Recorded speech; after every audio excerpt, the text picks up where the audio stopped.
नमस्कार, राधे राधे, जय श्री कृष्ण। कैसे हैं आप सभी? मैं जितेंद्र सोनी स्वागत करता हूं आपका खान ग्लोबल स्टडीज के इस डिजिटल प्लेटफॉर्म पर। और आशा करता हूं कि आप सभी लोग अच्छे होंगे, मस्त होंगे, बड़े ही आनंद के साथ आप अपनी तैयारी कर रहे होंगे। कैसे आप, कैसी आपकी तैयारी चल रही है? अमन जी हमारे साथ हैं, सतीश सिंह जी हमारे साथ हैं, विकास जी हमारे साथ हैं, पूजा देवी जी कर रही हैं गुड मॉर्निंग, सुषमा जी कर रही हैं गुड मॉर्निंग, और समीर जी हमारे साथ हैं, सोनम जी हमारे साथ हैं, सीता कुमारी जी हमारे साथ हैं, पूजा जी हैं, अंजलि जी हमारे साथ हैं, अजीत जी हमारे साथ हैं, और जगत जी हमारे साथ हैं। आप सभी का तहे दिल से स्वागत है, आप सभी का तहे दिल से अभिनंदन है। अगर किसी का नाम मैं ना ले पाऊं, इसका मतलब क्या है? इसका मतलब ये है कि देखिए, समानता क्या होता है, जिस व्यक्ति से थोड़ा सा ज्यादा प्रेम होता है उसका नाम वैसे नहीं लिया जाता, बस वही है। जिन व्यक्तियों का नाम लिया है वो भी ठीक है, जिन व्यक्तियों का नाम नहीं लिया है उनसे थोड़ा सा गहरा प्रेम है। गुरु जी कैसे हैं? सर मैं बहुत अच्छा हूं जी। सचिन जी आप बताइए, आप कैसे हैं? प्रवीण जी हमारे साथ हैं, अमन जी हमारे साथ हैं, राधे राधे राधे राधे जी, कोमल जी हमारे साथ हैं, और दीपा त्रिपाठी जी हैं, शिवानी जी हैं, कविता जी हैं। कैसे हैं आप सब? सही है ना? स्वस्थ है ना? देखिए, सैटरडे है और सैटरडे वाले दिन हम आप पर कोई एक्स्ट्रा बर्डन तो नहीं देने वाले हैं। सैटरडे वाले दिन हम क्या किया करेंगे, अब से हर एक सैटरडे को जितना कुछ भी हमने पिछले का पढ़ लिया है या फिर जो भी हमारी आगे की रणनीति होने वाली है, क्या कुछ इंपोर्टेंट है, आपसे थोड़ी बहुत गुफ्तगू हो जाए करेगी, आपसे थोड़ी बहुत बातचीत हो जाए करेगी, और बाकी के जितने भी आपके डाउट होंगे वो हम सैटरडे को कर लेंगे। ठीक है ना? सैटरडे को कर लिया करेंगे जितने भी आपके डाउट हुआ करेंगे। ठीक है, चलिए गुरुजी, गुड मॉर्निंग केजीएस टीम, बहुत अच्छी बात है। चलिए, तो आज की क्लास को शुरू करने से पहले वही अपना आज से 700-800 साल पुराना सवाल कि क्या हमने हमारे दिन के टारगेट लिखे हैं? दिन के टारगेट यानी किसी भी दिन की शुरुआत से पहले हमें उस दिन का लक्ष्य लिखना होता है, उस दिन के टारगेट लिखने होते हैं कि आज के दिन हमें क्या करना है, क्या नहीं करना है। अगर आज आपको हिंदी पढ़नी है तो हिंदी में आपको क्या पढ़ना है ये पहले से पता होना चाहिए कि सर आज हम इस टॉपिक पर चर्चा करेंगे। आज अगर हम हिंदी पढ़ रहे हैं तो हिंदी में हम क्या पढ़ेंगे? हिंदी ही नहीं, अगर आप कोई भी टॉपिक पढ़े, हिस्ट्री पढ़ रहे हैं, हिस्ट्री में आप क्या पढ़ेंगे? ज्योग्राफी अगर आप पढ़ रहे हैं तो वहां पर आप क्या पढ़ेंगे? करंट अफेयर पढ़ रहे हैं तो किस मंथ का करंट अफेयर पढ़ रहे हैं? एनसीईआरटी पढ़ रहे हैं तो किस क्लास की एनसीईआरटी पढ़ रहे हैं? जो कुछ भी आपको लिखना है वो टारगेट के साथ साथ लिखा हुआ होना चाहिए, और मिनिमम 8 से 9 घंटे के टारगेट आपके होने चाहिए। 8 से 9 घंटे। अब ऐसा नहीं कि 8 से 9 घंटे केवल हिंदी को ही दे दो, नहीं, ये आप अपनी क्षमता के अनुसार यानी अगर कोई 1 घंटे पढ़ना चाहता है तो 1 घंटे, कोई आधा घंटे पढ़ना चाहता है तो आधा घंटे, अपने सिलेबस के अनुसार कि आपके सिलेबस में ज्यादा महत्वता किसकी है उसके अनुसार। उसके साथ हमने बात करी थी कि सर दिमाग की शक्ति के बारे में, कि दिमाग किस तरीके से कार्य करता है। हम जानते हैं इसके बारे में कि सर अगर आज हमने कोई टॉपिक पढ़ा है ना तो दिमाग हमारा कल उसे नहीं भूल सकता। मैं ये नहीं कह रहा कि कल उसको पूरा नहीं, मैं ये कह रहा हूं कि थोड़ी बहुत बातें दिमाग भूल सकता है, सब कुछ नहीं भूल सकता कल ही। जिन चीजों में दिमाग का इंटरेस्ट कम है उस चीज को पहले भूलने का प्रयास करेगा, यानी थोड़ी बातें कल भूल जाएगा, फिर परसों भूल जाएगा, फिर ऐसे ऐसे धीरे धीरे भूलता चलेगा। एक दिन में दिमाग नहीं भूल पाता, 2 दिन में दिमाग नहीं भूल पाता। तो हमें क्या करना है? हमें सर उसका रिवीजन करना है एक खास दिन कैसे? अगर आज कोई टॉपिक पढ़ा है तो सर इसका रिवीजन होगा आज से 7वें दिन बाद। एक स्टडी के दौरान पता चला कि जिन भी चीजों में दिमाग का इंटरेस्ट नहीं होता, 5वें 6वें दिन आते आते दिमाग उन बातों को 70% तक भूल चुका होता है। 70% तक दिमाग से गुल हो चुकी होती हैं बातें। तो इसी बात का फायदा उठाओ, 5वें 6वें दिन भूल रहा है, 7वें दिन उसका रिवीजन कर लो। और रिवीजन किस तरीके से कि अगर आज एक टॉपिक 1 घंटे में पढ़ा है तो रिवीजन 1/10 समय में करना, यानी 6 मिनट के आसपास। और 6 मिनट नहीं है तो 10 मिनट ले लो, 10 नहीं है तो 15 मिनट ले लो, लेकिन 15 मिनट से ज्यादा नहीं। ठीक है ना? 1 घंटे के टॉपिक को 15 मिनट सिर्फ सरसरी निगाहों से देखना होता है, सरसरी निगाहों से। चलिए गुरु, 4:30 बजे वाली क्लास में आप हिंदी साहित्य के भी बारे में भी थोड़ी बहुत बातें बता दीजिए। अच्छा जी अर्जुन जी, हम कोशिश करेंगे। देखो वहां पर हिंदी साहित्य होगा लेकिन वो यूपीएससी के हिसाब से नहीं होगा। ठीक है ना? वो यूपीएससी के हिसाब से नहीं होगा, वो होगा किसी भी वनडे परीक्षा के हिसाब से। जैसे अगर हम दरोगा की बात करें उसके हिसाब से, जो फाउंडेशन वाला जो बैच हमारा चल रहा है। और अगर हम यूपीएससी की बात करें या फिर पीसीएस की बात करें, आपकी किसी भी पीसीएस की परीक्षा हो, यूपीएससी क्वालिफाइंग हो, तो उसके लिए ये क्लासेस हमारी चली ही रही हैं। इससे आपका सारा का सारा सिलेबस कंप्लीट हो जाएगा। ठीक है? अमन जी कह रहे हैं गुरुजी करंट अफेयर की क्लास छोड़कर आए हैं। नहीं, देखो किसी की क्लास छोड़नी नहीं है, बस केवल शांति के साथ पढ़ते रहिए। तो ये सब बातें हो गई। मेरी एक छोटी सी और बात मानना, अगर आप मान रहे हो तो। एक छोटी सी बात क्या है? सोने से आधा घंटे पहले अपने आप से फोन को दूर कर देना है। सोने से आधा घंटे पहले अपने आप से फोन को दूर कर देना, आधा घंटे पहले, बस केवल आधे घंटे में कुछ भी पढ़ना, कुछ भी जो आपके सिलेबस का हिस्सा नहीं है, कुछ भी पढ़िएगा जो आपके सिलेबस से दूर दूर तक मैच नहीं खाता। कोई भी बुक ले लो, गोदान ले लो, एटॉमिक हैबिट्स ले लो, सोफीज वर्ल्ड ले लो, या फिर एक बुक है 12th फेल, 12th फेल पढ़ लो। फिल्म नहीं, 12th फेल फिल्म भी बहुत अच्छी है, लेकिन फिल्म में वो सारी की सारी बातें नहीं है जो कि किताब में है, तो आप पढ़ सकते हैं, अच्छी बात है, ठीक है ना। चलिए तो क्लास की शुरुआत करते हैं। सभी को मेरी तरफ से राधे राधे है। मैं आपसे कुछ शब्द पूछता हूं, इन शब्दों पर विचार करेंगे, फिर चलेंगे हम आगे, ठीक है। इन शब्दों पर विचार करने के बाद आगे चलेंगे।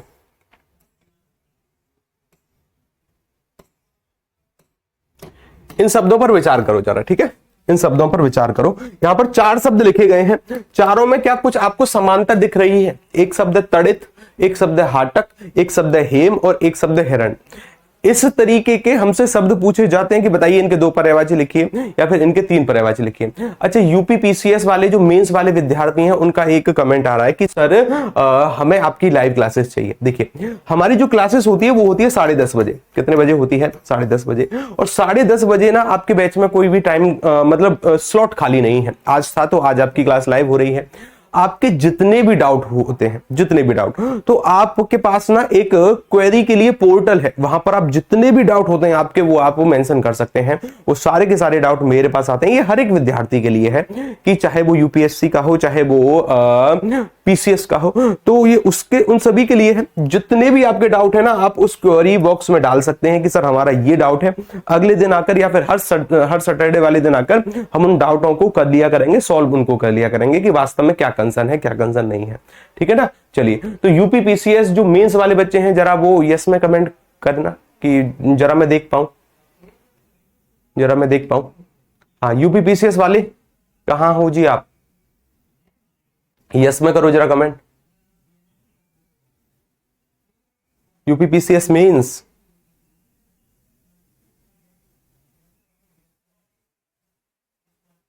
खुशी जी कह रही हैं गुरुजी हम हैं, और विकास जी भी कह रहे हैं। अच्छा, यूपी पीसीएस मेंस इस बार किसकी है?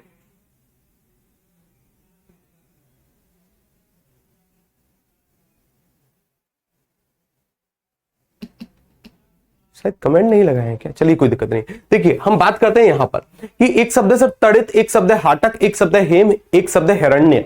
क्या शब्द है? हिरण्य शब्द है। यहां पर देखने का प्रयास करिए। देखिए, तड़ित शब्द की अगर मैं बात करूं, तड़ित किसे कहते हैं? तड़ित शब्द का पहले अर्थ समझिए। तड़ित शब्द का अर्थ क्या है? तड़ित शब्द एक ध्वनि के लिए प्रयोग होता है। किसके लिए होता है? ध्वनि के लिए। और ध्वनि कैसी होनी चाहिए? तीव्र होनी चाहिए, लेकिन सूक्ष्म समय के लिए होनी चाहिए, उसे कहते हैं तड़ित। जब बिजली गिरती है ना, तो एक समय के बाद तड़तड़ाके की आवाज आती है, एकदम ऐसी गर्जना की आवाज आती है, तो उस गर्जना के कारण इसे क्या कहा जाता है?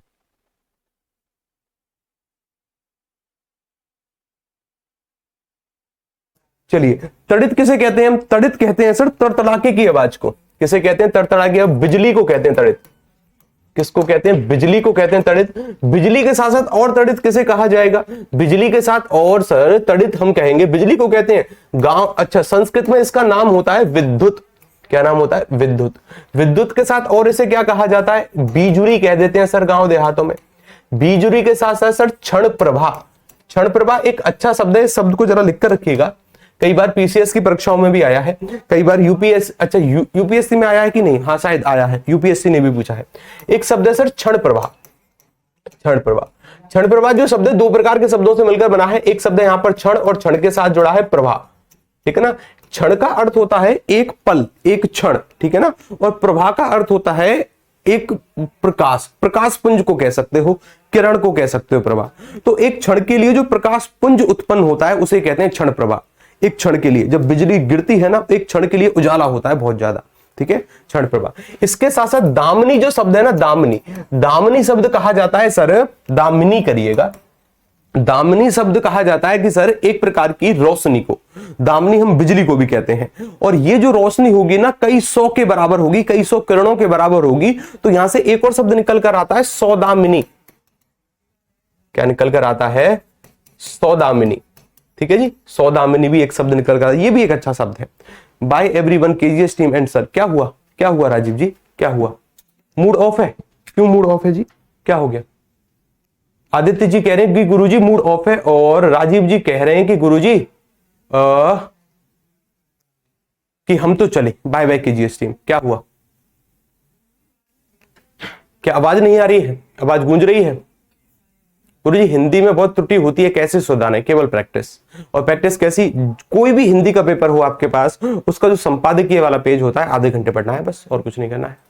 हाँ ठीक है, चलिए। और देखिए एक अंजलि सिंह जी है ना, उन्होंने कुछ शब्द लिखे हैं, जरा इन शब्दों को नोट करिए या फिर इनका स्क्रीनशॉट लीजिए।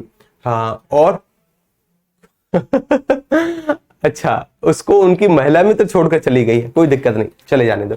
चलिए, अगर हम हाटक की बात करें, हेम की बात करें, हिरण्य की बात करें, ये तीनों शब्द प्रयोग होते हैं सोने के लिए।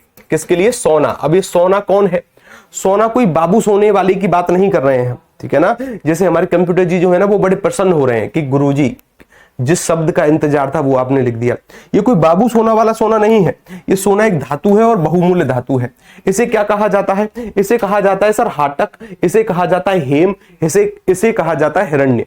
क्या कहा जाता है? हिरण्य कहा जाता है। अगर हम हिरण्य शब्द की बात करें ना, यहां से एक और इसका अर्थ निकलता है। क्या इसका अर्थ निकलता है? सर संसार। और ये शब्द इंपोर्टेंट है, ठीक है ना। संसार हिरण्य का अर्थ होता है, यहां से एक और शब्द बनता है हिरण्य गर्भा। क्या बनता है? हिरण्य गर्भा। हिरण्य गर्भा का अर्थ क्या होता?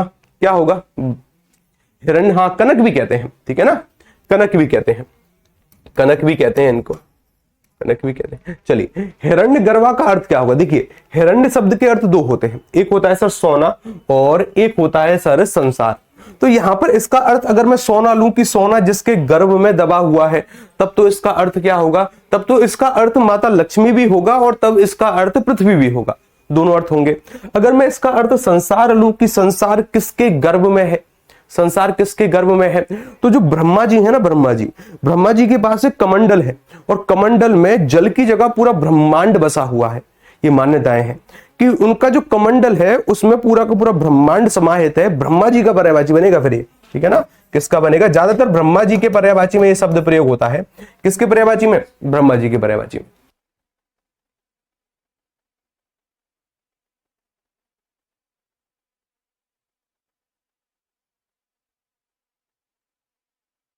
चलिए, ये चीज कंप्लीट हुई, आगे चलते हैं। अब इन शब्दों पर विचार करिए। एक शब्द सर सिंधु, एक शब्द सुता, एक शब्द वृषवानुजा, एक शब्द विची, एक शब्द कीनास, अंतक, मधुवारी, सहोदर, भ्राता, रण, माधव, केशव और पीतांबर। इन शब्दों पर विचार करना है कि ये किस किस के पर्यायवाची बन सकते हैं। देखिए, सबसे पहले इस वाले शब्द पर आते हैं, माधव। माधव शब्द का अर्थ क्या होगा? किसे कहा जाता है माधव? या फिर केशव किसको कहते हैं? या फिर पीतांबर किसको कहते हैं? अगर इस शब्द की बात करें ना हम, पीतांबर की, यहां पर सर दो शब्द हैं। एक शब्द है पीत। क्या शब्द है? पीत। और पीत के साथ क्या जोड़ा गया है? पीत के साथ जोड़ा गया है सर अंबर। क्या जोड़ा गया है? अंबर शब्द जोड़ा गया है। पीत शब्द का अर्थ होता है पीला। क्या होगा? पीला। और अंबर शब्द के दो अर्थ होते हैं। अंबर शब्द के दो अर्थ होते हैं। एक अंबर का अर्थ मैंने बताया था वस्त्र होता है, और एक अंबर का अर्थ होता है नभ। नभ यानी आकाश, आकाश को कहते हैं। यहां पर अगर हम बात करें, पीले वस्त्र हैं जिसके, वो कौन होगा? पीले वस्त्र कौन धारण करता है? पीले वस्त्र कौन धारण करता है? पीले वस्त्र धारण करते हैं सर भगवान श्री कृष्ण और भगवान विष्णु। दोनों को पीले वस्त्र बहुत पसंद है, तो ये दोनों का पर्यायवाची बनेगा। किसका बनेगा? दोनों का पर्यायवाची बनेगा, भगवान श्री कृष्ण और विष्णु का। लेकिन अगर मैं इसका अर्थ आकाश लूं कि पीला आकाश हो गया, क्या कोई सार्थक अर्थ आ रहा है कि सर पीला आकाश हो गया? नहीं, ये कोई सार्थक अर्थ नहीं आएगा। तो नभ इसका अर्थ इस जगह नहीं है, नभ इसका अर्थ नहीं है। इस अंबर का अर्थ यहां पर है वस्त्र। वस्त्र के लिए एक और पर्यायवाची पीसीएस के द्वारा पूछा गया है, परिधान। क्या शब्द है? परिधान। परिधान, ठीक है ना। परिधान किसे कहते हैं? वस्त्र को कहते हैं। आगे चलते, केशव। केशव भगवान श्री कृष्ण को ही कहते हैं, क्योंकि उनके ना बाल बड़े सुंदर है, बाल बड़े सुंदर। और जिस व्यक्ति के बाल बहुत सुंदर होते हैं उसे क्या कहते हैं? केशव कहते हैं। और जिस महिला के बाल बहुत सुंदर हो, ज्यादातर महिलाओं के ही बाल बहुत सुंदर होते हैं, महिलाओं के बाल जिसके सुंदर हो उसे कहते हैं केसी। केसी फिर सुंदर महिला के लिए प्रयोग भी होता है जिनकी बालें, जिनकी चोटियां बहुत सुंदर हो, ठीक है। आगे चलते हैं सर, माधव। माधव शब्द किसे कहेंगे? भगवान श्री कृष्ण को कहेंगे। रण शब्द का अर्थ होता है क्षेत्र। रण शब्द का अर्थ क्या होगा? क्षेत्र को कहते हैं, युद्ध क्षेत्र को बेसिकली कहते हैं, रण है। और भ्राता शब्द का अर्थ है भाई, और सहोदर शब्द का अर्थ क्या है? एक ही माता के गर्भ से उत्पन्न संतान। सहोदर का अर्थ क्या होगा? कि ऐसे भाई हैं जो कि एक ही माता के गर्भ से उत्पन्न हुए हैं, यानी सगे भाई हैं। देखिए एक कहानी है बड़ी छोटी सी, उस कहानी को जरूर सुनना। अगर मैं बात करूं, यहां पर मैंने लिखे देवता, क्या लिखे मैंने देवता, और मैंने लिखे दैत्य। क्या ये दोनों भाई भाई हैं? क्या ये दोनों भाई भाई हैं? हाँ, ये दोनों भाई भाई हैं। एक ऋषि है, अगर आपने आसमान की तरफ देखा होगा तो 7 तारों का एक समूह दिखता होगा आपको, 7 तारों का एक समूह दिखता होगा जो कि क्वेश्चन मार्क की तरह दिखता है। क्वेश्चन मार्क किस किसने नोटिस किया है? किस किसने नोटिस किया है कि सर ऊपर एक 7 तारों का समूह है जो कि क्वेश्चन मार्क की तरह दिखता है, जिस समूह को हम सप्त ऋषि कहते हैं। सप्त ऋषि में जो ये सबसे पहले वाले ऋषि है ना, ये सबसे प्रमुख है। इनका नाम है ऋषि कश्यप। इनका नाम क्या है? ऋषि कश्यप। और ऋषि कश्यप की कितनी शादियां हुई हैं? ऋषि कश्यप ने 14 शादियां करी हैं। कितनी शादियां करी हैं? 14 पत्नियां हैं इनकी, ऋषि कश्यप की। ठीक है ना। इससे प्रेरित होकर अभी किसी को एक से ज्यादा शादी नहीं करनी है। ठीक है ना। हाँ, कि इनसे थोड़े बहुत भी प्रेरणा ले लें और एक से ज्यादा शादी कर लें। एक नहीं संभालने में आती, 14 को कैसे संभालोगे? ठीक है ना। हाँ, तो केवल एक ही शादी करनी है। और जो जितने भी माताएं, या फिर अगर आप भी हैं, अगर आप आगे जाकर पेरेंट्स बनेंगे ना, तो अपने बच्चों को यही कहानी सुनाया करिए, एक राजा था, उसकी एक रानी थी। अगर आप उसको ऐसी कहानियां सुनाने का प्रयास करते हैं कि एक राजा उसकी 50 रानी, इसका बहुत गहरा असर पड़ता है उसके जीवन पर। अगर आप उसे बताते हैं ना कि एक राजा है, उसकी 100 रानियां हैं, एक राजा है, उसकी 4 रानियां हैं, गहरा फर्क पड़ता है। क्यों? क्योंकि माता जो होती है ना, बच्चे को प्यार से बोलती है, अरे मेरा राजा बेटा, अरे मेरा राजा बेटा। तो बच्चे की रीजनिंग बड़ी खतरनाक होती है। बच्चा कहता है कि माँ ने कहा है मुझे राजा, और एक राजा के 4-5 रानियां, 50 रानियां होना आम बात है। यानी A बराबर B है और B बराबर C है, तो C बराबर A तो होगा ही होगा, C बराबर A तो होगा ही होगा। उसे फिर बाद में पता चलता है कि एक को संभालना बहुत मुश्किल होता है, 50 कैसे संभलेंगे? ठीक है ना। तो एक राजा, उसकी एक ही रानी। ठीक है। तो ऋषि कश्यप की 14 रानियां हैं। 14 रानियों में से 3 इंपोर्टेंट है। एक रानी है जिनका नाम है अदिति। क्या नाम है? अदिति। एक रानी है जिनका नाम है दिति, और एक रानी है जिनका नाम है दनु। क्या नाम है? दनु। ये 3 रानियां इंपोर्टेंट है, ये तीनों रानियां। अब जो अदिति की संतान होंगी उन्हें क्या कहा जाएगा? अदिति की संतान कहलाती हैं आदित्य। क्या कहलाती हैं? आदित्य। अदिति की संतान क्या कहलाई? आदित्य। और आदित्य शब्द के 2-3 अर्थ होते हैं। आदित्य का एक अर्थ होता है सूर्य, आदित्य सूर्य को कहते हैं। किसको कहते हैं? आदित्य। आदित्य कहा जाएगा सर सूर्य को। किसको कहा जाएगा? सूर्य को। आदित्य कहा जाएगा देवता को। आदित्य कहा जाएगा ऐसा कोई व्यक्ति जो कि बहुत ज्यादा जिसमें से सुगंध आती हो, उसे भी आदित्य कहते हैं। क्या कहते हैं? जिसमें से सुगंध आती हो, जिसकी आभा एक अलौकिक हो, उसे कहते हैं। आभा मतलब एक तेज उसमें हो, उसे कहते हैं आदित्य। ठीक है ना। चलिए, आदित्य हो गया। द्वितीय के पुत्र क्या कहलाए? द्वितीय के पुत्र कहलाए दैत्य। क्या कहलाए? दैत्य। तो देवता और दानव जो है, देवता और दैत्य जो है, वो कौन है? वो भाई भाई हैं, लेकिन इनके पिता एक ही हैं। क्या इनका जन्म एक ही गर्भ से हुआ है? एक ही गर्भ से नहीं हुआ। अगर एक ही गर्भ से इनका जन्म होता तो मैं इनको क्या कहता? सहोदर है। सहोदर यानी यहां पर 2 प्रकार के शब्द हैं। एक शब्द है सर सह, और सह के साथ क्या जोड़ा गया है? उदर। क्या जोड़ा गया? उदर। सह शब्द का अर्थ होता है समान। क्या होता है? समान। और उदर शब्द का अर्थ हमने लंबोदर पढ़ा था, वक्रोदर जो पढ़ा था, वहां पर उदर शब्द का प्रयोग किया था। इसका अर्थ होता है पेट। उदर किसको कहते हैं? उदर कहते हैं सर पेट को। यानी जो समान पेट से, समान गर्भ से उत्पन्न हुए हों, उन्हें कहते हैं सहोदर। ये असमान पेट से हुए हैं, असमान गर्भ से हुए हैं, दोनों भाई भाई हैं, लेकिन इन्हें कहा जाता है अन्योदर। क्या कहा जाता है इन्हें? यहां पर कहीं लिख लो, ये दोनों कैसे भाई हैं? ये अन्योदर हैं, यानी अन्य अन्य उदर से उत्पन्न हुए हैं, अन्य अन्य गर्भ से उत्पन्न हुए हैं। दनु के बेटे क्या कहलाए? दनु के बेटे कहलाए दानव। क्या कहलाए? दानव। अब ये तीनों भाई भाई हैं।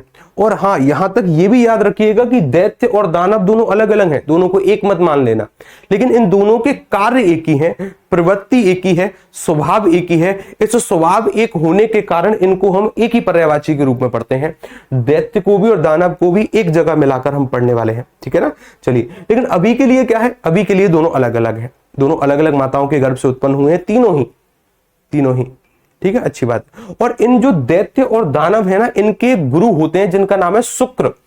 शुक्राचार्य उन्हें कहते हैं। शुक्र जो पृथ्वी के पास वाला ग्रह है ना, वो ही है। यानी जो शुक्र गुरु है ना, वो इन्हीं के हैं। और ये किसके गुरु हैं? ये गुरु हैं दैत्य और दानव के।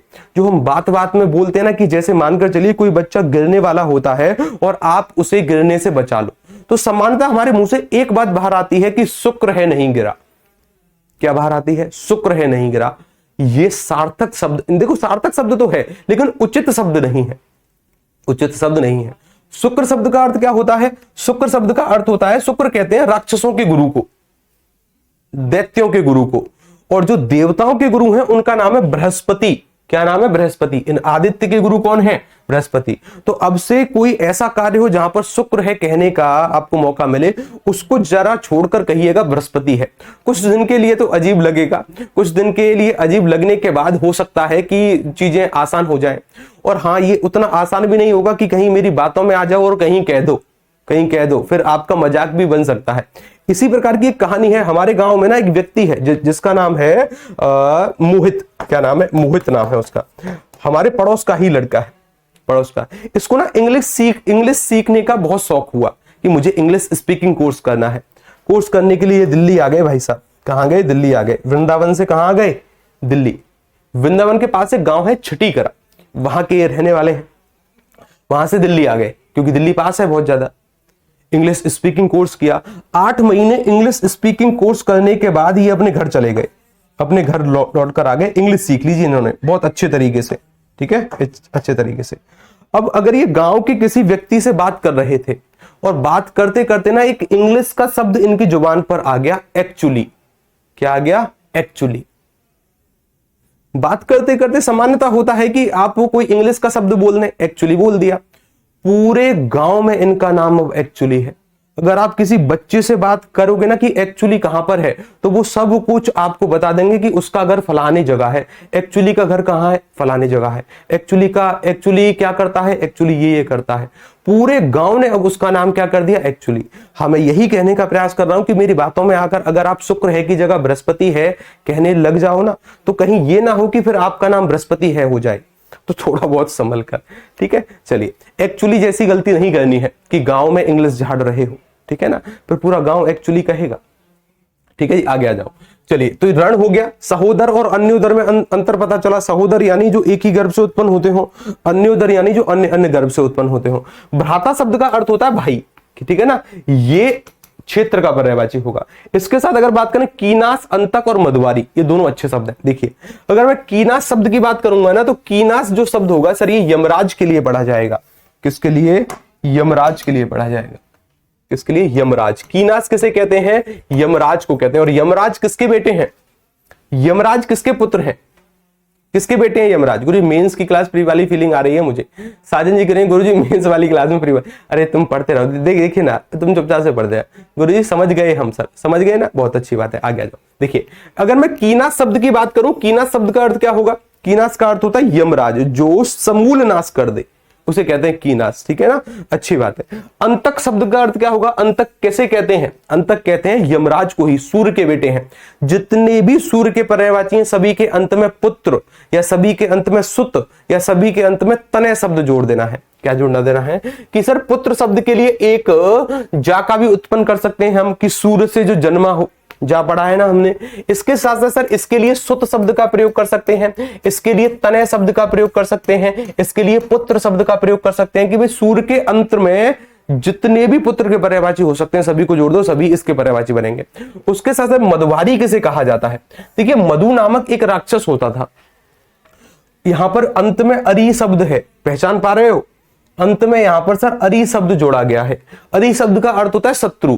जो मधु नामक राक्षस का शत्रु है वो भगवान श्री कृष्ण है, ठीक है ना। ये भगवान श्री कृष्ण का पर्यायवाची है। किसका पर्यायवाची? भगवान श्री कृष्ण का। मैं केवल ये पहचानने का प्रयास कर रहा हूं, आपको ये सिखाने का प्रयास कर रहा हूं कि शब्दों को पहचानते कैसे हैं। यहां पर देखो, सिंधु, सुता, वृषभानुजा, 3 शब्द हैं और अंत में एक शब्द है वीची। क्या शब्द है? वीची। देखिए, सिंधु शब्द की बात करें तो सर ये नदी का पर्यायवाची होगा। किसका पर्यायवाची होगा? नदी का पर्यायवाची। सुता शब्द की बात करें, सुता शब्द का अर्थ क्या होगा? सुता शब्द का अर्थ होता है पुत्री। अगर सुत शब्द का अर्थ पुत्र है तो सुता का अर्थ क्या होगा? पुत्री। वृषभानुजा कल शब्द पढ़ा है हमने। वृषभानुजा कब पढ़ा है? कल पढ़ा है। 2 तरीके से इसको तोड़ सकते हैं सर। एक शब्द है वृषभानुजा, वृषभानुजा। अगर मैं इसको इस तरीके से तोड़ता हूं, इस तरीके से मैंने इसको तोड़ा, एक विखंडन मैंने इसका इस तरीके से कर दिया कि मैंने एक तरीके से लिख दिया वृषभ, और वृषभ के साथ यहां पर जोड़ा गया है अनुजा। क्या जोड़ा गया है? अनुजा। वृषभ के साथ अनुजा।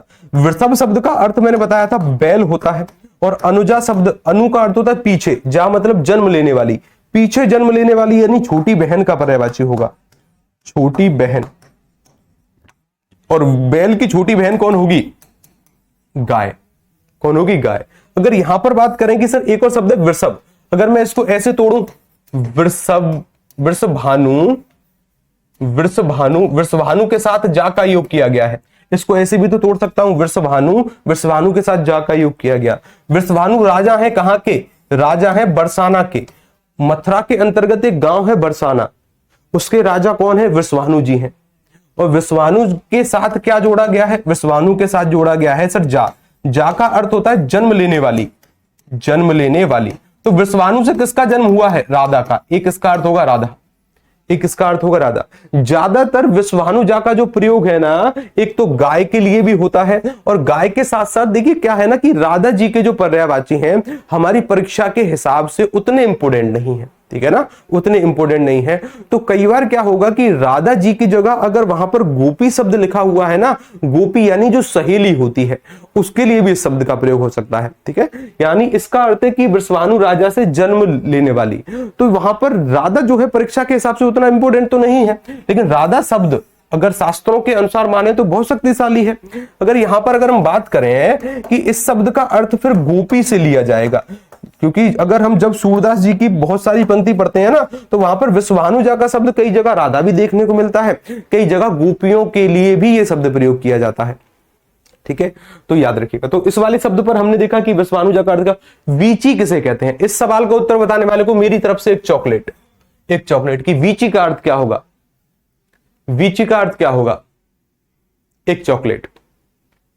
आपस में बातें चल रही हैं आपकी, हाँ आपस में। गुरुजी सत्य गंधा के दो पर्यायवाची बता दीजिए, सागर जी कह रहे हैं। वाह, बिल्कुल जी सर, यूपीएससी वाले क्वालिफाई पेपर में इसी में चले दिए। चलिए आगे चलते हैं। अगर हम बात करें वीची, वीची शब्द का अर्थ क्या होगा? देखिए वीची कहते हैं एक प्रकार की अग्नि को। किसे कहते हैं? एक प्रकार की अग्नि को कहा जाता है वीची। किसे कहते हैं? एक प्रकार की अग्नि को कहते हैं वीची, ठीक है ना। वीची एक प्रकार की घास को भी कहते हैं। पूरी स्लो मोशन में क्लास लीजिए, हे भगवान।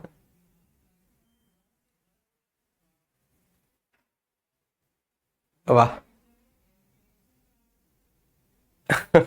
चलिए आगे चलते हैं। इसका अर्थ क्या होगा? एक विशेष प्रकार की अग्नि होती है। क्या होती है? अग्नि। अग्नि के लिए शब्द प्रयोग होता है, ठीक है ना। चलिए आगे चलते हैं। अब जरा देखिए, मैंने आपको ना कुछ होमवर्क दिया था और वो होमवर्क कुछ इस प्रकार का था।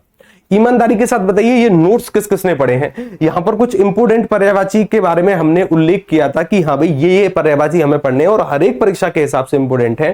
जैसे अरण्य, अरण्य कहा जाता है सर वन को, जंगल को। विपिन भी कहते हैं, अटवी भी कहते हैं, कानन कहते हैं, जंगल तो कहते ही कहते हैं। उसके साथ साथ अंग की बात करें सर, कलेवर, तन, अवय, वयु, देह, काया, शरीर, ये सभी इसी के पर्यायवाची हैं। इस पीडीएफ में से 60% पर्यायवाची तो आपको पहले से पता होंगे, क्योंकि दैनिक जीवन में ये शब्द प्रयोग होते हैं। जैसे हम कई बार आग शब्द का प्रयोग करते हैं, कई बार अग्नि शब्द का प्रयोग करते हैं, तो दैनिक जीवन में इनमें से बहुत सारे शब्द जो कि प्रयोग होते हैं। किस किसने पढ़ी है? पूरी 7 पेज पढ़े हैं, 7 पेज पढ़े हैं, सलूट है जी आपको। मेरी 7 पुस्तकें आपकी आभारी रहेंगी कि आपने 7 पेज पढ़ लिए। 7 नहीं पढ़ने हैं, कोशिश करना है कि ये पूरी कंप्लीट हो पाए, ठीक है ना। कोशिश करना है पूरी कंप्लीट हो पाए। कल जो होगा ना, कल देखिए चाहो तो आप इनको लिखकर भी याद कर सकते हो, चाहो तो इसका प्रिंट आउट भी निकलवा सकते हो, दोनों ही इंपॉर्टेंट है, ठीक है। उसके साथ सर हमने देखो यहाँ पर अचल लिखा है, अचला लिखा है, अक्षर लिखा है, उसके साथ असुर भी है। असुर को धनुष कहा है, दानव, दैत्य, राक्षस, निशाचर, रजनीचर, तमीचर, यातुतान, उसके साथ सुरारी कहा जाता है। अच्छा मुझे बताइए सुरारी शब्द किस प्रकार से बना होगा? अब आप शब्द को पहचान सकते हो कि सुरारी शब्द कैसे बना है। सर यहाँ पर एक शब्द है सुर। क्या शब्द है? सुर। और सुर के साथ क्या जोड़ा गया है? अरि शब्द जोड़ा गया है। और अरि शब्द का अर्थ हमने पढ़ा था शत्रु। क्या पढ़ा था? शत्रु। और सुर शब्द का अर्थ होता है देवता। जो देवताओं का शत्रु हो उसे क्या कहेंगे? सुरारी। उसके साथ साथ अगर मैं बात करूं निशाचर किसे कहते हैं? निशाचर। सर निशा जो शब्द है ये रात का पर्यायवाची है। किसका है? रात या फिर रात्रि का। और चर शब्द का अर्थ क्या होता है? भ्रमण करने वाला, चलने वाला। रात्रि को कौन चलता है? रात्रि को भ्रमण कौन करता है? रात्रि को भ्रमण करते हैं राक्षस, दैत्य। रात्रि को 2 व्यक्ति भ्रमण करते हैं, एक तो दैत्य करते हैं, दैत्य के साथ साथ जो चोर होता है ना, चोर के पर्यायवाची में इस शब्द को भी पढ़ते हैं। किसने कहा कि जो निशाचर होगा या फिर जो रजनीचर होगा केवल राक्षस ही होगा, क्योंकि रात में चलने का काम इन्हीं का है। चोर भी तो चलता है रात में, चोर के लिए भी पढ़ सकते हैं। तमी कहते हैं सर रात को, रजनी कहते हैं रात को, रात में चलने वाला, रात में चलने वाला, रात में चलने वाला। यातुधान जो शब्द है ना, ये राक्षस के लिए भी प्रयोग होता है, और यातुधान शब्द कई बार हम समुद्र के लिए भी प्रयोग कर देते हैं। गुरुजी मेरे सारे दोस्त निशाचर हैं। वाह, देखो अगर कोई निशाचर है ना तो उससे सीखना है हमें। क्या सीखना है? ये जो राक्षस है ना, इनसे एक बात सीखनी है कि किसी कार्य के पीछे अगर पड़ गए ना तो हाथ धोकर पड़ जाते हैं। अगर इन्हें पता है कि हमें ये कार्य करना है, फिर इन्हें कुछ नहीं सूझता, फिर तो ये कार्य करते हैं। बहुत सारी गलती जो हमारे द्वारा होती है ना, वो ये होती है कि बहुत सारे विद्यार्थी कहते हैं कि सर ब्रह्म मुहूर्त में जगेंगे, सुबह 4 बजे जगेंगे, नहाएंगे धोएंगे, आसन बिछाकर उसके ऊपर फिर पढ़ाई करेंगे। कुछ नहीं होता, ये केवल एक प्रकार, देखिए हाँ मैं नहीं कहता कि ये एक प्रकार का भ्रम है, लेकिन हाँ अगर आपकी प्रवृत्ति अब ऐसी हो चुकी है कि आपको रात को जल्दी नींद नहीं आती, तो रात को बैठकर पढ़ाई करो। किसने मना किया? पढ़ाई करने में आप बिल्कुल स्वतंत्र हैं कि आप किसी भी स्थिति में पढ़ाई कर सकते हैं, चाहे मुंह धुला है, चाहे मुंह नहीं धुला है, चाहे 2 दिन से नहाए हो, चाहे नहीं नहाए हो, पढ़िएगा। ठीक है ना? राक्षसों से केवल यही चीज सीखनी है कि किसी कार्य के पीछे हाथ धोकर पड़ गए तो पड़ गए, पड़ गए तो पड़ गए। अच्छी बात है। ये शब्द है सर अमृत का, ये शब्द है अमृत का। अमृत को सुधा कहा जाता है, अमीय कहा जाता है, सोम भी कहते हैं, पीयूष भी कहते हैं, अमी भी कहते हैं। एक शब्द है शराब। शराब के पर्यायवाची बताइए मुझे, कम से कम 3 पर्यायवाची आपको बताने हैं कि शराब के 3 पर्यायवाची कौन कौन से होंगे। अच्छा शब्द है शराब, एक अच्छा शब्द है, उत्तर बता सकते हैं आप। शराब, हाँ जी 3। शराब। गुरुजी मुझे भी नींद नहीं आती, बहुत अच्छी बात है, ठीक है ना, बहुत अच्छी बात है। हमें भी नहीं है। सामान्यतः क्या होता है 12 बजे के आसपास सो जाते हैं सभी लोग, हम तो सो जाते हैं, ठीक है। अच्छी बात। देखो इसके पर्यायवाची तो आप सभी को पता है कि सर इसको मदरा कहते हैं। क्या कहते हैं इसको मदरा कहते हैं। मदरा के साथ और इसे क्या कहा जाएगा? मदरा कहते हैं। हमारे जो कंप्यूटर महोदय हैं उन्होंने अपना हाथ खड़ा करा है कि सर इसके पर्यायवाची तो मेरे सिवा और कोई नहीं बता सकता। दाल में कुछ काला है, ठीक है ना, दाल में कुछ काला है कंप्यूटर जी। बात करते हैं आपसे क्लास के बाद। शराब है, मदरा है, इसे क्या कहा जाएगा? इसे मद भी कहा जाएगा। इसे कुछ लोग मद भी कहते हैं। क्या कहते हैं? मद भी कहते हैं। अच्छा, हाला इसे कहा जाता है, यहीं से एक शब्द बनता है हालावादी कवि, ठीक है ना। उसके साथ साथ इसे क्या कहते हैं? इसे आसव भी कहते हैं। आसव के साथ इसे वारुणी भी कहते हैं। क्या कहते हैं? वारुणी। और जो आप कमेंट कर रहे हैं ना कि सर सोमरस, हाँ बिल्कुल वो भी कहते हैं। क्या कहते हैं? सोमरस भी इसे कहते हैं। क्या कहा जाता है? सोमरस भी इसे कहते हैं। सोमरस शब्द का वास्तव में अर्थ क्या है पता है? सोमरस शब्द अमृत के लिए भी प्रयोग होता है, लेकिन यहाँ पर ज्यादातर इसका प्रयोग जो है ना वो शराब की पर्यायवाची में कर देते हैं, तो ठीक है चलिए सोमरस है। अच्छा, एक शब्द मैं लिख रहा हूं दारू। क्या शब्द लिख रहा हूं मैं? दारू। दारू एक तो ये है जिस पर छोटे ऊ की मात्रा है, एक दारू ये शब्द है जिस पर बड़ी ऊ की मात्रा है। इन दोनों में से शराब का पर्यायवाची कौन सा होगा? एक पर छोटे ऊ की मात्रा है, एक पर बड़े ऊ की मात्रा है। दारू का अर्थ बताना है आपको। अच्छा देखो, सोनल जी ने कहा कि गुरुजी खंबा कह सकते हैं क्या? खंबा कह सकते हैं क्या? कह सकते हैं जी आप, ये क्षेत्रीय पर्यायवाची के तहत आ सकता है। वैसे खंबा शब्द का जो तत्सम रूप होगा वो स्तंभ होगा, एक प्रकार का बीम होगा, चाहो तो प्रयोग कर सकते हो। हाँ यूपीपीसीएस में भी, हाँ जी जितेंद्र जी आ जाएगी पीडीएफ। सोमरस, मदरा, मदीना, वाह गुरुजी ऊपर वाला सही है, ऊपर वाला सही है। देखिए अगर दारू की बात करें जिसके ऊपर छोटे ऊ की मात्रा है, इसका अर्थ होता है लकड़ी। इसका अर्थ क्या होता है? इसका अर्थ होता है लकड़ी। लकड़ी यानी वन की लकड़ी, ठीक है, लकड़ी काष्ठ को कहते हैं। लकड़ी, लड़की नहीं लकड़ी। और ये जो बड़ी वाली दारू है इसका अर्थ क्या है? ये वही है जो आप सोच रहे हैं, ये वही है जो आप सोच रहे हैं, ठीक है जी, शराब को कहते हैं। पूरी दारू उर्दू फारसी का शब्द है, बहुत अच्छी बात है, ठीक है ना।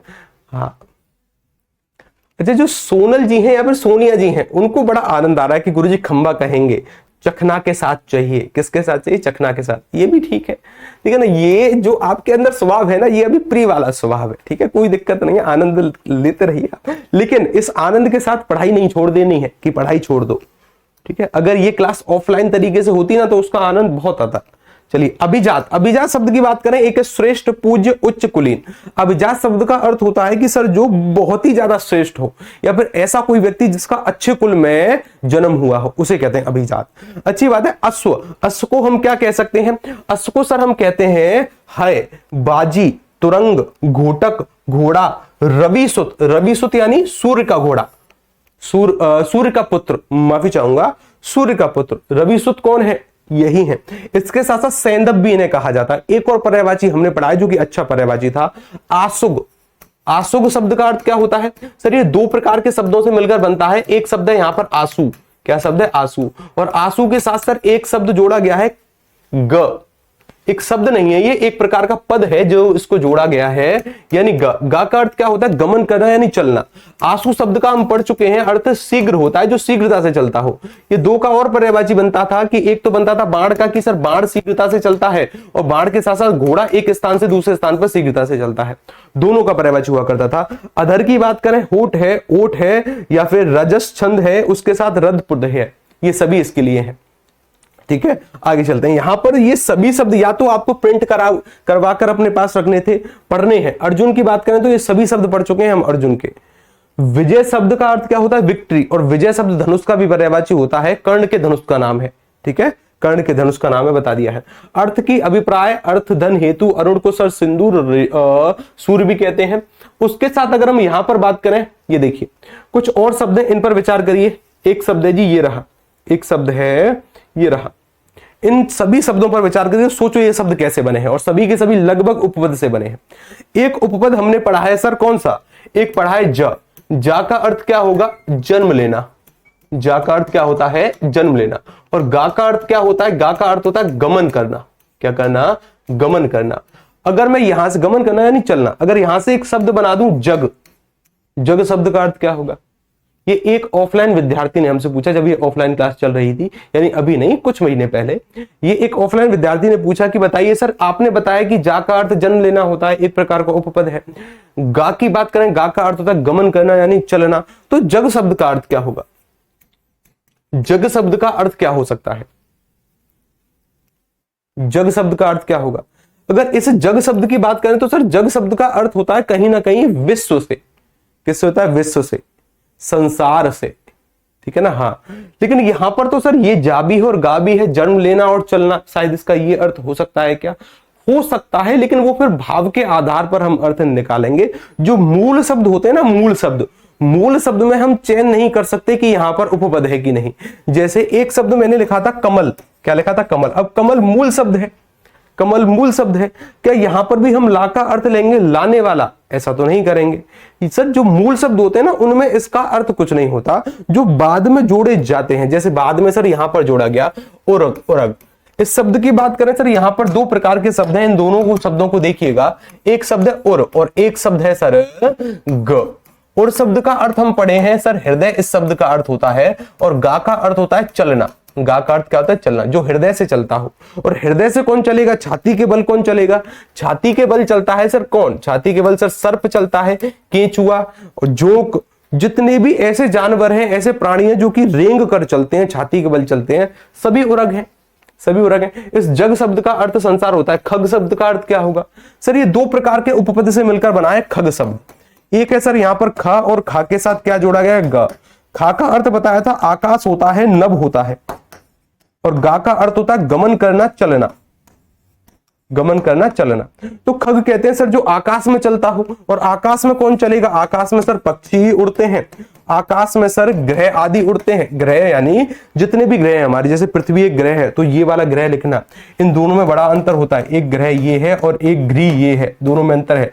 इसका अर्थ होता है मकान और इसका अर्थ होता है आकाश। इसका अर्थ क्या होता है? आकाश। ठीक है सर, यहां पर सर गृह का होगा नक्षत्र, नक्षत्र यानी राहु केतु, ये सभी हैं। गंधर्व, गंधर्व का जो उड़ने का रास्ता है वो आकाश मार्ग ही है, ऐसे प्रयोग कर सकते हैं। नग शब्द का अर्थ क्या होगा? सर यहां पर ना है और गा है, एक है सर ना और एक है गा। यहां पर भी दो प्रकार के उपपद हैं। आगे तो सर ना का प्रयोग किया गया है और अंत में गा का प्रयोग है। ना का अर्थ होता है सर नहीं, ना का अर्थ नहीं, और गा का अर्थ होता है चलना, गमन करना। सर जो चलता ही नहीं है उसे कहते हैं नग। और चलेगा कौन नहीं? सर पर्वत नहीं चलता एक स्थान से दूसरे स्थान पर, पर्वत का पर्यायवाची है, एक स्थान पर ही रहता है पर्वत। पर्वत के साथ और कौन नहीं चलता? पेड़ नहीं चलता सर, पेड़ का भी पर्यायवाची होगा। जो अपने स्थान पर स्थित रहता है उसे कहते हैं नग। जो गमन नहीं करता, जो चलता ही नहीं है, उसे कहा जाता है नग। ठीक है ना? हाँ गुरुजी परा नहीं उड़ पाते हैं क्या? परा नहीं उड़ पाते हैं क्या? हाँ सुन लोगे तुम ठीक है ना? कुमकुम जी ने कहा है कि सर यहां पर जो हमने खग शब्द लिखा है, यानी उनसे पहले किसी ने कमेंट किया होगा कि सर खग शब्द में हम परी शब्द को प्रयोग कर सकते हैं क्योंकि सर परी भी उड़ती है। लेकिन उनका कहने का भाव कुछ और था कि सर किसी की परी उड़ती है। ठीक है ना? क्या सर किसी का परा नहीं उड़ सकता? क्या परा नहीं उड़ सकता? नहीं उड़ सकता, ना पारा ना परा, कुछ नहीं उड़ेगा। ठीक है, चलिए आगे चले। अब देखिए इन वाले शब्दों पर विचार करिए। हाँ ये मेरा फेवरेट शब्द है, ये मेरा फेवरेट शब्द है। देखिए इस शब्द के पीछे ना एक कहानी है, इस शब्द के पीछे एक कहानी है और बड़ी ही रोचक कहानी है। कहानी क्या है कि जिनसे मैंने पढ़ा है, जिनसे मैं पढ़ा हूं, वो मुझे शुरुआती 6 महीनों तक वैशाख नंदन कहते रहे कि अरे वैशाख नंदन, अरे वैशाख नंदन। और मुझे लगा कि ये कोई ओहदा है क्योंकि क्लास में मैं अच्छा खासा था, मतलब पढ़ने में सही था, और वो मुझे प्यार से बोलते थे वैशाख नंदन कि अरे वैशाख नंदन इधर आ, अरे वैशाख नंदन एक गिलास पानी ले आ, अरे मुझे लगा ये कोई ओहदा है। ओहदा यानी एक सम्माननीय शब्द है और मैं बड़ा खुश हुआ होता था जब भी मैं घर आता। तो घर पर आने के बाद सामान्यतः मेरी माताजी मुझे नाम से पुकारा करती थी। मैंने कहा नहीं माताजी, मेरे लिए गुरुजी ने एक ओहदा दिया है, उस ओहदे का प्रयोग करो, वैशाख नंदन कहिए और बड़े प्यार से कहिए। मैंने कहा ठीक है जी। तो घर पर भी सभी और वहां भी सभी। लेकिन बाद में जब जैसे ही मैंने पर्यायवाची शब्द पढ़े और पर्यायवाची शब्द पढ़े, मुझे लगा कि ये वैशाख नंदन है क्या, ये वैशाख नंदन है क्या। फिर बाद में पता चला कि ये तो गधे का पर्यायवाची है। ये किसका पर्यायवाची है? गधे का पर्यायवाची है। फिर मैंने गुरुजी से कहा कि गुरुजी ये आपने मेरे साथ अच्छा नहीं किया, ये आपने मेरे साथ अच्छा नहीं किया, मैं आपसे इसका बदला जरूर लूंगा, मैं आपसे इसका बदला जरूर लूंगा, लिखवा के ले लो। और मैंने अगर किसी को कहा है कि इसका बदला लिया जाएगा तो वास्तव में चाहे पृथ्वी इधर से उधर हो जाए, उसका बदला तो लिया ही जाएगा, अगर मैंने बोल दिया। ठीक है ना? वास्तव में ये स्वभाव रहा है जो कि गलत भी है, लेकिन मैं उनको बोलकर चला आया कि सर इसका बदला मैं लूंगा, क्योंकि पूरे समाज में, मेरे घर में भी मैंने तो बड़े चाव से कहा कि मुझे इस ओहदे से बुलाओ आप, लेकिन आपने ये सर मेरे साथ ठीक नहीं किया। ठीक है, अच्छी बात है। एक बार क्या है कि गुरुजी की जो माता जी थी ना, वो वृद्ध थी, वृद्ध मतलब 70-75 साल के आसपास होंगी। तो गेट के बाहर बैठकर ना जो उनके बाल होते हैं वो 2 मुंहे हो जाते हैं। बहुत सारी महिलाओं के होते हैं कि एक बाल के 2 मुंह हो जाते हैं। ठीक है, तो वो उन कैंची से 2 मुंहे बाल को काट रही थी बाहर बैठकर। तो मैंने कहा माता जी, मैंने ब्यूटी पार्लर का कोर्स किया है और ये जो बाल वाल जो काटने का कार्य है ना, मुझे अच्छे से आता है, आप कभी सेवा का मौका दें, लाइए आपकी थोड़ी सी हेल्प कर देता हूं। मैंने उनसे बोल दिया। अब जैसे ही मैंने उनसे बोला कि लाइए माताजी मैं आपकी हेल्प करूंगा, आप यकीन नहीं मानोगे, मैंने उनकी कटोरा कटिंग कर दी। क्या कर दी? कटोरा कटिंग। एक होती है कटिंग, कटोरा कटिंग, यानी उनके बाल थे जो कि काफी घने थे और काफी लंबे थे, थोड़े से सफेद तो थे, लेकिन मैंने उनकी कटोरा कटिंग बना दी कि लो माताजी अब बदला हमारा पूरा हुआ। तो ऐसे कार्य किए हैं और मुश्किल से एज होगी 15-16 साल, 15-16 साल की एज में ये कार्य किया। उसके बाद बहुत शर्मिंदगी तो जरूर महसूस हुई, लेकिन अगर आज उस बात को याद करते हैं ना, तो हाँ हम कहते हैं कि हाँ हमने हमारा बचपन अच्छे से जिया, हमने हमारा बचपन जो है वो अच्छे से जिया। कटोरा कटिंग कर दीजिए, ठीक है ना, दादी माँ की। और वो भी ना बाद में मुझे थैंक्स बोलने लगी कि बेटा कम से कम मेरा एक शौक तो पूरा हुआ, मेरा बहुत मन था कि मैं छोटे छोटे बाल करूं, कम से कम तेरी सहायता से तो मैंने कम से कम ये कार्य कर दिया। मैंने कहा ठीक है माता जी, आप भी आनंद लीजिए। तो वैशाख नंदन शब्द का अर्थ क्या होता है? गधा। चक्रीवान किसे कहते हैं? चक्रीवान भी गधे को कहते हैं। जानवी जो शब्द है ना, जानवी, जानवी शब्द प्रयोग होता है गंगा के लिए। किसके लिए होता है? गंगा के लिए शब्द प्रयोग होता है जानवी। किसके लिए प्रयोग होगा? गंगा शब्द के लिए प्रयोग होगा। गंगा के साथ धूसर किसे कहेंगे? धूसर कहा जाता है गधे को ही। धूसर किसे कहते हैं? गधे को ही कहते हैं, वैशाख नंदन को ही कहते हैं। यानी इसका एक शब्द देखिए, धूसर है, बेसर है, उसके साथ साथ वैशाख नंदन तो सभी शब्द जान गए, ठीक है ना। चलिए सर जी वृंदावन से हैं इसलिए नटखट हैं, अच्छे बात। अब देखो ये जो स्वभाव में है ना, ये शुरू से ही है, ये शुरू से ही है। गुरुजी ऐसा नहीं हुआ होगा, ऐसा नहीं हुआ होगा। कभी घर आना मेरे और मेरी माता जी से पूछना कि हमने क्या किया है, ठीक है ना। गुरुजी एक बार मैडम के कटोरा कटिंग कर दो। तुम क्या चाहते हो, ये मेरा हंसता हुआ चेहरा तुमसे देखा नहीं जा रहा, तुम कह रहे हो कि गुरुजी एक बार मैडम की कटोरा कटिंग कर दो। ये हंसता हुआ चेहरा तुमको कुछ तकलीफ देने का प्रयास कर रहा है, ठीक है ना। हाँ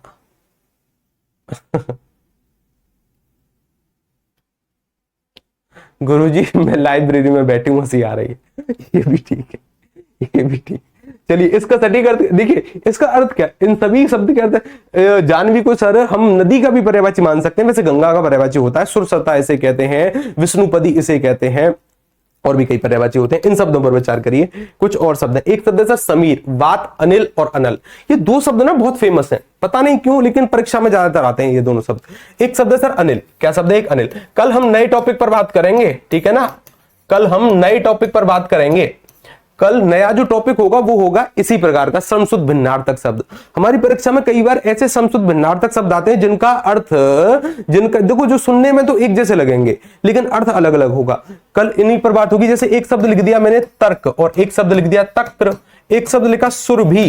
सुनने में अंतर नहीं कर पाओगे, मामूली अंतर होता है, ठीक है ना, सुरभि। एक शब्द लिखा तरणी, एक शब्द लिखा सर तरणी। तो इस तरीके के शब्द ना हमारी परीक्षा में कई आते हैं और लिखते हैं कि बताइए इसका अर्थ क्या होगा, इन दोनों को स्पष्ट करिए। तो अगर मैं इस अनल की बात करूं तो इस अनल का अर्थ होता है सर आग। इस अनल का अर्थ क्या होगा, अगर इस अनल की बात करी जा रही है तो सर इस अनल का अर्थ होगा आग। और आग को देखो अग्नि, वग्नि, ज्वाला, जलन, ये तो सभी तो कहते ही हैं। कुछ अच्छे पर्यायवाची नोट कर लो। आग को सर हम पावक कहते हैं, आग को सर कृषाणु कहते हैं। क्या कहते हैं, कृषाणु कहते हैं। आग को जात वेद कहते हैं, जात वेद के साथ साथ रोहिताश्व आग को कहते हैं। क्या कहते हैं, रोहिताश्व, रोहिताश्व, रोहिताश्व के साथ साथ और इसे क्या कहते हैं, हुतासन इसको कहते हैं, हुतासन इसको कहते हैं। पावक हो गया, रोहितास हो गया, कृषाणु हो गया, जातवेद हो गया, और एक और शब्द है, एक और शब्द है जो कि अभी जातवेद, रोहितास, वैश्वानर। वैश्वानर एक अच्छा शब्द है, वैश्वानर। वैश्वानर किसे कहते हैं, आग को ही कहते हैं। यहां पर एक शब्द है सर अनिल, क्या शब्द है, अनिल। और अनिल शब्द के लिए सर हम प्रयोग करते हैं हवा का। अनिल शब्द का अर्थ क्या होता है, हवा, हवा के लिए प्रयोग करते हैं। हवा को सर गांव देहातों में बयार कहा जाता है। हम जानते हैं सर समीर भी इसको कह सकते हैं, कुछ जगह पर केवल समी भी कहा जाता है। वात इसको कहते हैं, मारुत इसको कहते हैं, पवन इसको कहते हैं, ये सभी वायु इसी को कहते हैं, ये सभी इसी के पर्यायवाची हैं, ठीक है ना, ये सभी इसी के पर्यायवाची हैं। इस तर्क शब्द का अर्थ क्या होता है, तर्क शब्द का अर्थ होता है तथ्यों के साथ अपनी बात को रखना, यानी एक प्रकार की प्रत्युत्तर की स्थिति। मैंने आपसे सवाल किया, आपने मुझे जवाब दिया, फिर आपने सवाल किया, मैंने आपको जवाब दिया। ये जो प्रत्युत्तर की स्थिति होती है तर्क के साथ, यानी तथ्यों के साथ वाद विवाद की स्थिति होती है, उसे बोलते हैं तर्क करना, रीजनिंग करना। क्या करना, रीजनिंग करना। गुरुजी हम सबसे बात कर लीजिए प्लीज। हाँ जी बताइए जी, तासिफ साहब, क्या नाम है आपका, तासिफ साहब जो है जी, बताइए, ठीक है। अभी क्लास नहीं चल रही है, किसकी क्लास नहीं चल रही है, सभी तो क्लास चल रही है, चल तो रही है क्लास, ठीक है। चलिए आगे चलते हैं। यानी ये होता है सर एक प्रकार की वाद विवाद की स्थिति, प्रति उत्तर की स्थिति, ठीक है ना, एक तरीके की बहस कह सकते हो इसको, क्या कह सकते हो, बहस, ठीक है। तर्क शब्द, अच्छा तक्र, तक्र शब्द का अर्थ क्या होता है, तक्र शब्द का अर्थ होता है छाछ। ज्यादातर सूरदास जी की पंक्तियों में इस शब्द का प्रयोग होगा। आगे चलकर जब आप अगर किसी का हिंदी साहित्य है तो वो पढ़ेगा कि सर यहां पर इस शब्द का अर्थ क्या होगा, छाछ, या फिर छाछ से बनी हुई वस्तुएं, या फिर दही से बने हुए कोई व्यंजन। जैसे अगर किसी का संबंध उत्तर प्रदेश के मैनपुरी इटावा से है ना, वहां पर एक व्यंजन बनता है मठा के आलू, मठा के आलू। तो ऐसा कोई व्यंजन जो कि छाछ से बनता हो, दही से बनता हो, उसे कहते हैं तक्र। सुरभि शब्द का अर्थ हम पहले पढ़ चुके हैं सर। सुरभि शब्द का एक अर्थ होता है दूध, और सुरभि शब्द का एक अर्थ होता है सुगंध। क्या होता है, सुगंध के लिए यह शब्द प्रयोग होता है। किसके लिए, सुगंध के लिए। सुरभि शब्द का अर्थ क्या होगा सर, जिसके पास सुगंध है। पुष्प और हिरण का पर्यायवाची बनेगा, कल पढ़ चुके हैं इन दोनों शब्दों को कि सर ये जो शब्द होगा ना, ये बनेगा एक तो पुष्प का पर्यायवाची, पुष्प के पास सुगंध है, हिरण की नाभि से सुगंध आती है, उसके साथ साथ जिसके पास दूध है, यानी गाय का पर्यायवाची होगा, गाय के साथ साथ स्तन का भी पर्यायवाची इसे लिख सकते हैं। किसका पर्यायवाची लिख सकते हैं, स्तन का पर्यायवाची भी इसे लिख सकते हैं। स्तन को वैसे पयोधर कहते हैं, क्या कहते हैं, पयोधर कहते हैं, ये भी प्रयोग कर सकते हो। इस तरणी शब्द का अर्थ होता है सूर्य। क्या होता है, सूर्य, अच्छी बात है। इस तरणी शब्द का अर्थ क्या होगा, इस तरणी शब्द का होगा नाभ अर्थ, नावर्त। अच्छा, मैं एक पंक्ति लिखता हूं, उस पंक्ति में सभी शब्दों को आपको क्या करना है, उनका अर्थ मुझे समझाने का प्रयास करना है कि इन शब्दों का अर्थ क्या होगा। एक पंक्ति लिखी मैंने, इस पंक्ति को देखो, तरणी, तनुजा, तट, तमाल, तरवर, बहु छाये। तरणी, तनुजा, तट, तमाल, तरवर, बहु छाये।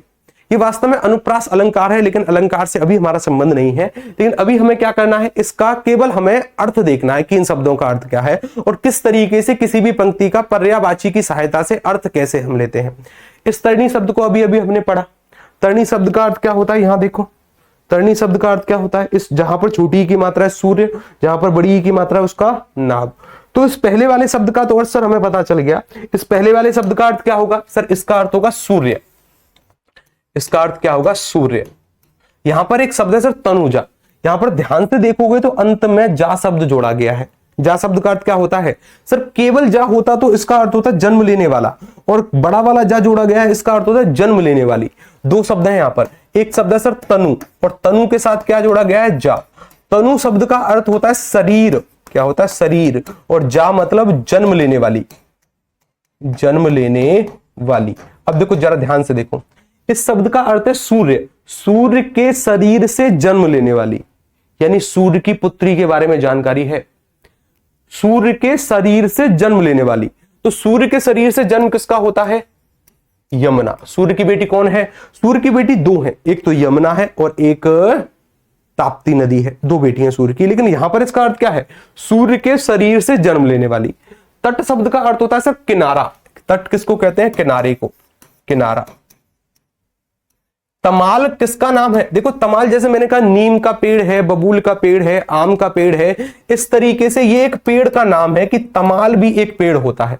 तरवर शब्द का अर्थ क्या होता है, तरवर शब्द का अर्थ होता है वृक्ष, और बहु का अर्थ होता है सर बहुत, क्या होता है, बहुत, और छाई का अर्थ होता है लगे हुए हैं,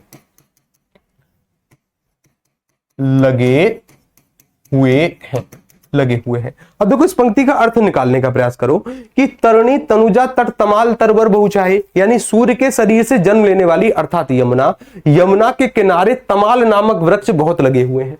इस पंक्ति का अर्थ हो गया। यानी इस बात को आसान भाषा में ना लिखकर इस काव्य को सजाया गया, जो कि अलंकार है, अनुप्रास है, ठीक है ना। चलिए, लेकिन वो सब बातें समझने के लिए व्याख्या करने से पहले हमें इन शब्दों का अर्थ समझना होगा, जो कि कल हम क्या पढ़ेंगे, कल हम पढ़ेंगे श्रम शुद्ध भिन्नार्थक शब्द। अगर किसी के डाउट हैं तो डाउट पहले मुझसे कवर करिएगा, और इसमें कोई दोहराए नहीं है कि ये पूरी पीडीएफ आपको पढ़नी है, ठीक है ना। कोई छूट वाली बात नहीं है कि हाँ कोई राहत है आपके लिए, कोई राहत नहीं है, कोई राहत नहीं है।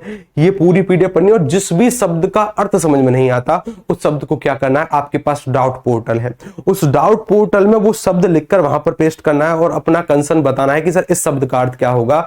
देखिए पहले क्या करना है, पहले खुद से जानने का प्रयास करना है। आपके पास क्या है कि फोन है, और फोन बहुत बड़ी शक्ति है अगर इसका सदुपयोग करें तो। अगर आप उसका अर्थ खुद से जान पा रहे हो ये तो बहुत अच्छी बात है। हमने पता है क्या किया है, हमने अपने दिमाग को कार्य कराने से ही बंद कर दिया। हम डिपेंड हो गए, हम हमारे दिमाग को कार्य करा ही नहीं रहे, और विद्यार्थी हैं हम साहब, और विद्यार्थी का कार्य क्या है कि दिमाग की कसरत कराना। पहले उसका अर्थ खुद खोज कर निकालना है, अगर नहीं मिलता तो उस आपके पास डाउट पोर्टल है, उस शब्द को वहां पर पेस्ट कर सकते हैं। अगले दिन या फिर सैटरडे वाले दिन हम सभी डाउटों को एक साथ लेंगे, क्योंकि अभी तो ये क्लास शुरू हुई है तो आपके ज्यादा डाउट नहीं आए हैं। तो जैसे ही अगले सैटरडे तक जितने भी डाउट वहां पर आएंगे उन सभी को लेकर मैं यहां आऊंगा, उन डाउट पर बात करेंगे हर सैटरडे वाले दिन, ठीक है जी। चलिए, अब इस क्लास से अगर कोई डाउट है या फिर कोई भी सवाल है तो आप पूछ सकते हैं। पूरी सिलेबस चेक करो यूपीएससी का। जी हाँ जी, तासिफ साहब बिल्कुल करेंगे, क्यों नहीं करेंगे गुरुजी। हम बेवकूफ, आप हम लोगों के बेवकूफ बना रहे हैं दिमाग से। वाह, ये भी ठीक है, ठीक है, ये भी ठीक है। एक विद्यार्थी का कमेंट है कि गुरुजी आप हम सब लोगों को बेवकूफ बना रहे हैं दिमाग से। ये भी सही है, ठीक है, ये भी सही है। चलिए जी। हाँ सर जी, भूख लगी है, कोई दिक्कत नहीं है, खाना वाना खाइए, सभी को लगती है भूख, हमें भी लगती है, ठीक है। Thank you sir. चलिए फिर मिलते हैं आपसे अगली क्लास में, तब तक के लिए नमस्कार। जितने भी डाउट हो आप वहां पर रजिस्टर करवा सकते हैं, उनको देख सकते हैं। तब तक के लिए नमस्कार, राधे राधे, जय श्री कृष्ण।